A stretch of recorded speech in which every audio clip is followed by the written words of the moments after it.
I got new. Ooh! I got new braids, but these boys is so tight. Girlies are using minoxidil to get their edges back, and I have some thoughts. Put that minoxidil back on that goddamn shelf. Y'all know I've been using minoxidil for like 6 months now. Reasons why you shouldn't use minoxidil to grow your edges. I'm a trichologist, and here's what you need to know about using minoxidil. I will no longer be using minoxidil. I've decided to use minoxidil. Month 0 of using minoxidil. Starting off with Regain, which is the female version of minoxidil. I'm going to tell you the thing that they don't talk about when it comes to minoxidil. You need to put down the minoxidil. Put it down.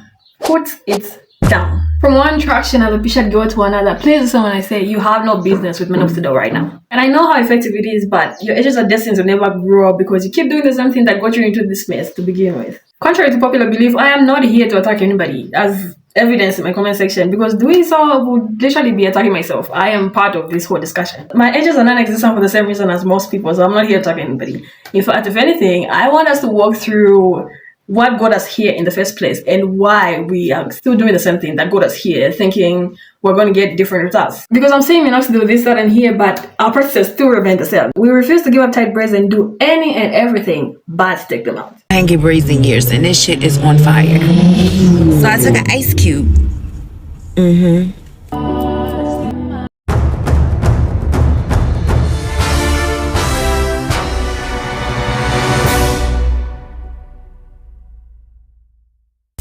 And when the edges finally start disappearing, we're still in denial. We get these hair braiders to grip whatever is left of them just so we can look cute. I feel like we're getting so used to having everything laid and gripped so much so that we are literally setting our scalps on fire and causing even more damage. Instead of braiding the last two surviving hairs, how about you just leave them alone and allow them to grow? My edges used to be worse than this. What you're seeing right now is the better after picture. And that is only possible because I give up tight hairstyles and also give up any slick back kind of hairstyles. And I get it if you don't give up braids because that's what you've known for a long time. Even amongst all this cancer talk, I understand.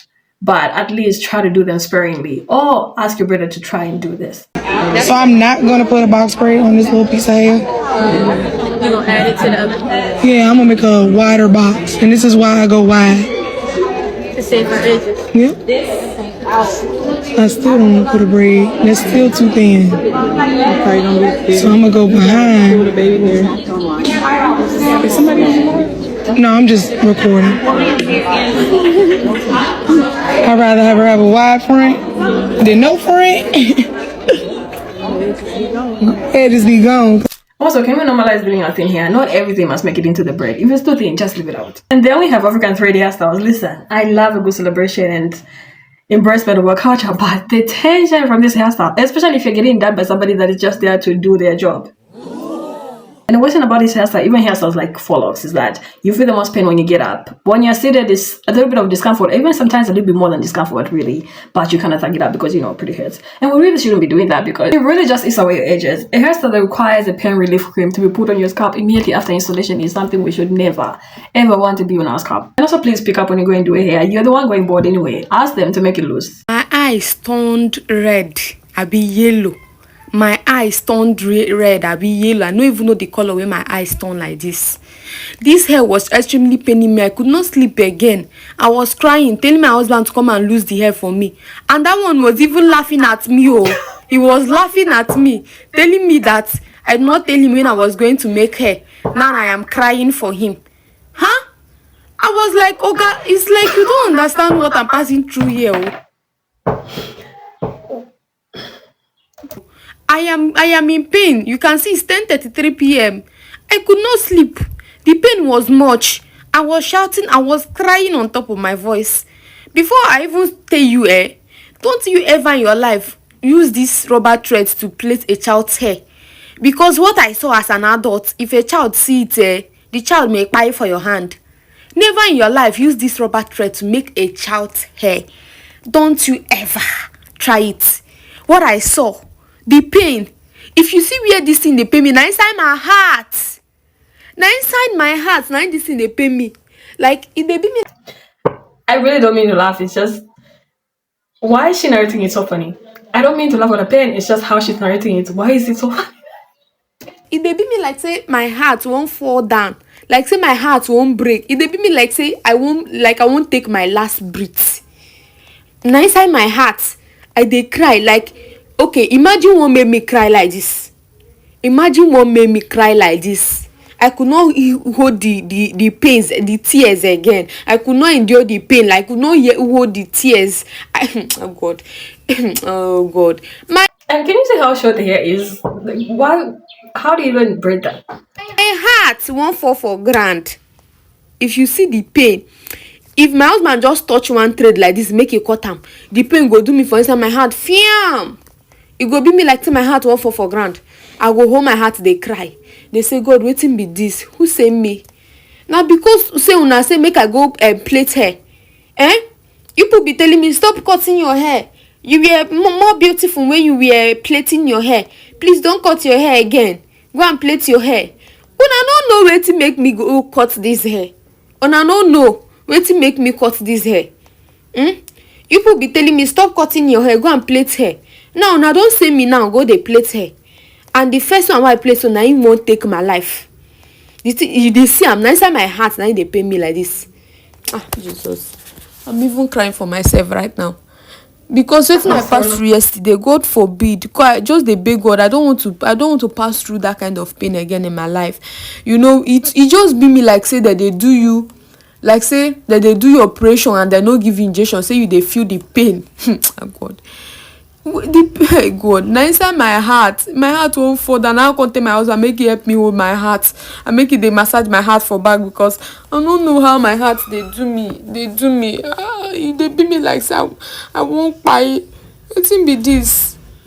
I will never in my life try rubber thread again. God forbid. If you have had any experience with this rubber thread, please drop it in the comment section, so that others will learn from your comments. This man literally just sat there and ate his shimmer face. He was like, let me just allow you to endure the consequences of your own actions.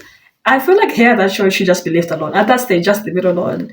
We are obsessed with trying to get to a certain length, so much so that we don't enjoy every bit, every length of our hair. We really need to get comfortable with enjoying our hair at every length, because there's somebody with a tiny winnie afro that is rocking a really beautiful hairstyle that I'm looking at now thinking, I wish my hair was short enough for me to do that. But then again, if you go back to me back then, when my hair was actually short enough to do that, I was probably looking at somebody with hair as at my length, thinking, I wish my hair was long enough to do hairstyles for that hair length. And probably looking up to somebody that has even longer hair, thinking, I wish my hair was long enough to do those kind of beautiful hairstyles. But really, there is a beautiful hairstyle for each kind of level that our hair is at. We just always looking to the next person. So even if your goal is hair growth, let's not be so much in a rush to get there, so much so that we forget to realize how good we have it at the moment. And also for hair that's short, just hydrate, moisturize, and comb it. It doesn't need a protective style to grow. You're doing more harm than good. You're just doing more work to cause more harm. And sometimes that's what happens. We go out of our way and tire ourselves to do everything possible to damage our hair, when you could literally just sit back, do the most basic hair care, and watch it grow healthy.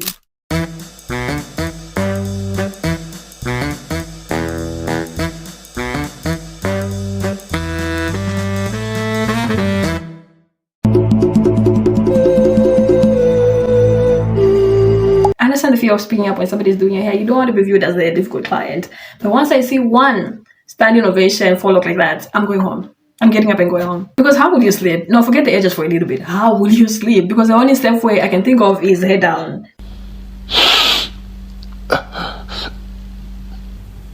But also, how will you breathe?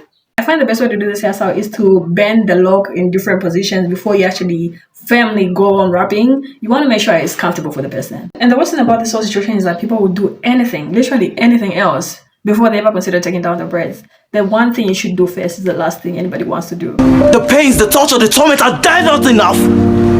Do you still want to take my life? Huh? Do you want to take my life? Do you like my hair? Not that I care. Do you like my hair? No, I don't care. I'm just curious, boy. Not that I like you, boy. No, I don't like you, boy. And I understand braids are expensive, you don't want to waste your money, but you leaving them in for such a long time is going to cause you boredom, literally uprooting your edges, and leading to another insecurity of having to wear braids for a longer time, or even wigs on top of that, which is also going to lead you to the same problem you began with. And now you can't wear your natural hair because you don't want anybody to see that you have traction alopecia. So just take the braids out. There's no point of you putting minoxidil on an inflamed scalp when really the problem is that there's too much tension and the solution is just to take them out. Because that much tension is probably going to give you a headache, and you're going to put minoxidil on top of it to give you yet another headache, because that's one of the presenting side effects of minoxidil in some people. So why would you risk that much pain twice and offer it not to actually work? Oh my gosh! She's bald! She's bald and she's torturing people who have hair! Yeah, that hairstyle was so cute, but I couldn't sleep. As you can see, I wanted to give y'all a close-up. She is very much balding, and I do have those pimples around the perimeters of my head. Lesson learned. Next time you go to the salon, ladies, speak up. Personally, I would never go back. But I also didn't ask her to braid my edges down. Like, I saw so many comments about that. Like, girl, who would want to get their edges braided? I'm not crazy. I didn't feel it till I got home, and nothing was funny. I couldn't smile, couldn't feel my jaws. Let's just try to do the most basic things first. If you ask me how I managed to grow the little edges that I have now, I don't have a minoxidil answer. I don't have a hair growth oil answer. Not that those things don't work, but if you just try to do the most basic things, just leave your hair alone. Avoid tension at all costs. You'll be fine. For most people, we will be fine. And if you must use it, at least don't skip over the most basic things you need to do first. Free your edges. Day 3 of no wigs until Christmas, starting off with Regain, which is the female version of minoxidil. And I was thinking, if I could start my hair journey all over again, or when I have a daughter, she will not be having braids with extensions. And this is in no way me blaming my mum, because my mum grew up in boarding school where they had to shave their heads every term. And, you know, she wanted me to also express my hairstyles, and so many other girls had braids. So I am really happy that I got that chance. But knowing what I know now, my hair is just very fragile. There's some girls who are able to do all of that and their hair is absolutely fine and it's thriving, but mine was not. I remember some girls in my primary school who religiously had their natural hair out all the time, and I thought it was so strange. But now at the age of 20, I kind of get it. Today, I was struggling with inspo for my hair, so I just had scrolled on Pinterest and thought, why not try a zigzag? I don't own any eco gel at the moment, so I think I should get some because it would help my hair look a bit more tamed when I'm styling it and also throughout the day. But guys, I am finding it really hard to like how I look with my hair. Not that I'm looking for the internet for validation, just sharing my thought process through it all, because my hope is by the time I post my hair in December, I'll be saying that I'm so happy with the way that I look with my hair now. Thank you guys for following me on this journey. It's not that I think I look bad at all. It's just that I just prefer the way I look with my sleek, strict, guys, I got a bit emotional. My sleek, slick closure wig. But what I keep reminding myself is that I'm made in the image of God and I'm beautifully and wonderfully made. So there's no need for me to feel a type of way. And I think I'm really undermining, I think the term is conditioning, that the media has done. Like, since a young girl, I've seen straight hair on my Barbies, on my TV show, TV characters. That was just the standard. So I'm trying to undo 20 years of work. But the mini twists will be coming soon. I'm just a bit nervous about them because the front of my hair is so much shorter than the back. And I think it's just going to look so awkward. People have been suggesting headbands, but I'm just not a headband girl. I will give it a go, but not looking forward to it, to be honest. But I do think mini twists will be good just to leave my hair alone so I don't have to style it every day. There are some really exciting products that are on the way that I can't wait to share with you. But once again, thank you so much for your support. To all the other women who are trying to do the same thing and wear their natural hair out as long as possible, we've got this. We're in this together. I also want to throw in a few options on how to style your hair to hide the bald spots. These are the styles I found. I'm not sure if she's tried them, but I think they'll work really well. And I don't think that the hair should actually be stretched to this extent. I feel like even the way hers was originally stretched would still work just fine. And also, let me just say this one more time. I'm not sure whether I get misquoted or I'm just not clear enough. But what I mean to say throughout this whole thing is that you can use minoxidil, but you must take care of initial steps that need to be taken care of, like letting go of high tension hairstyles. Until then, I don't think the minoxidil will be as effective as you would like it to be. And I feel like the previous girl has done a great job at this, making sure that there's nothing counteracting the effect of minoxidil while she's using it. Okay, so these are the hairstyles. The other one is a pineapple bun, but with bangs. And I absolutely love them both. Girlies are using minoxidil to get their edges back, and I have some thoughts. I think the statistic is 1 in 2 or 3 black women actually suffer from some hair loss conditions. Comes to hair loss, a lot of us are not alone. Minoxidil was originally developed for people with high blood pressure. Minoxidil is pretty effective effective when used well. I'm not here to shout that minoxidil doesn't work. It increases blood flow to your scalp, which we know helps grow hair. Also, it decreases hair fall. What scares me is the fact that I be seeing the girlies buying it willy-nilly on TikTok shop. Personally, I am anti-minoxidil. And I say this because with hair loss, often the reason why the main hair loss happens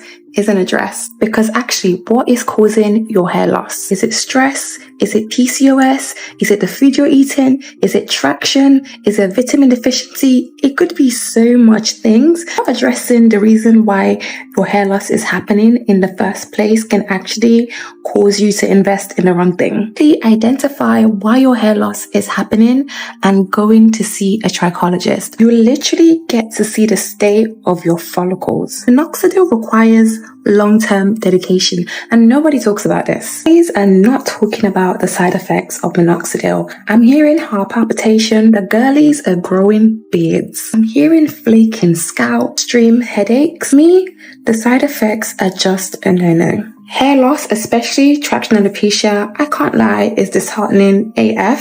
Someone who does have traction alopecia, it definitely doesn't happen overnight. Taking a nuanced approach to why your hair loss is happening, factoring your internal and external predisposition goes a longer way, because there's some things that might be affecting you, causing hair loss, which you might not be able to see. Lifestyle patterns, hairstyle choices, which causes this hair loss, and finding a solution without addressing the root cause might not be the best way to move forward. And also, when I finally get back our edges, let's try to avoid the mistake that got us into that mess to begin with, because I'm seeing a lot of people's before and afters, and yes, they've gone back their edges, but their afters also now have slick backs, back to back. Let's try to do this in sparingly. There's nothing wrong with any of these hairstyles, but please,